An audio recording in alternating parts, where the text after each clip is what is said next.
تنها تنم ته آخر نجات توید ادبیاته تش میپاده دنیا کاسه چه کنم رویاتو میزاه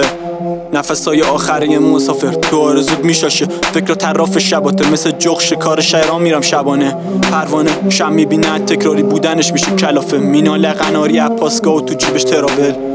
قطع جمع میشه اینو رود میگفت اگه دریا بذاره تو کلم خدافزی خرافه خراب زندگیم تو خراب دلم قناعمم علمم تو قلبم غلافه طواف ترانه تو دهنم پناه طلای دنیا برام اگه بهشت و خداش بذاره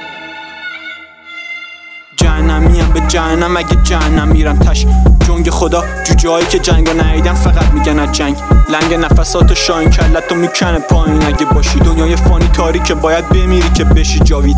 بر راضی شدن باید بخوری کشف رازی لشکر نازی میدونی تاریخ و فاتحان مینویسن میگن دنیا رو هیتلر گاید بانی ثانیه دقیقشو که تو زندان ساعت مرد اونی که برد خورد امال دنیا اونی که نتونستن بز آورد تا حالا شنیدی که دوز خوب نخورد نتش دور در اومد تو دستشو که دم در آورد اما تو گرگی چه مفاهیم گرفتی تو گرگو میشدی گربه گیر تو دنیای من بز و علف و گرگ گیرن سر پل اشعارم برا خیابون شدن نقطه جی دریای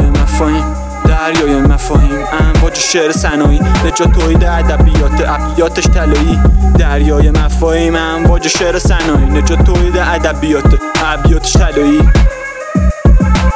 خانواده خیابون خاکی خلایق سلایقشون باریک تاریک دنیای زیر دریای آبی وقایع داره ربط مستقیم با علایق بالا دستیا از نظر راننده تاکسیا با اینکه رانتیا پولدارتر میشن تیر میخوره تو باک زانتیا مسئله شوتی یا نه تو این دوران سرگیجه گرفته گردونه ساعت تو عشق خودکار جوهر میریزه رو کاغذ شعارهای زندگی شده مرگ و تیغ جلاد میخواد شارک من مثل ایوب نیستم شاکر طبقه طاقت نگاه پرندم چون تاق آسمونو دیده تا لم کافرمه رو به کیش خود میپندارد مرام ساغر اونجا میشه فهمید که الکل تا ته چپون تو حلقه ساقی و به سلامتی کشیدنش بالا چون بهش داشتم باور حتی چاکنایی که ته چا افتادن عاشق چال گونهاتن یارو یاور جغدم شبونه میرم شکار شعرام نشونم انگشت اشارم به سمت شامم از شمایلت برخورد دارم با تونتش برخورد دارم بهتون برخورد داشتم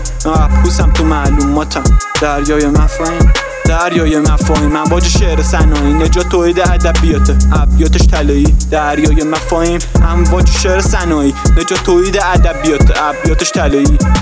زندانی تو مفهوم آزادیه کاسب رازداری حتی جاسوس دست فروشم بازاریه اما مأمور صد معبر دنبالشه باباتون اصلش اختلاف طبقاتیه نداره آزاری بت تو خاموشی تو قشر خاموش کوری که نمیبینی خاجه رو رنگ میکنم به جا خاتون شاشیدم به صفحه اول سرفصل قانون تو ابیاتم تو خرخره کابوس تشم هممونو میگیرن تو آگاهی شاپور نشو پاسوز من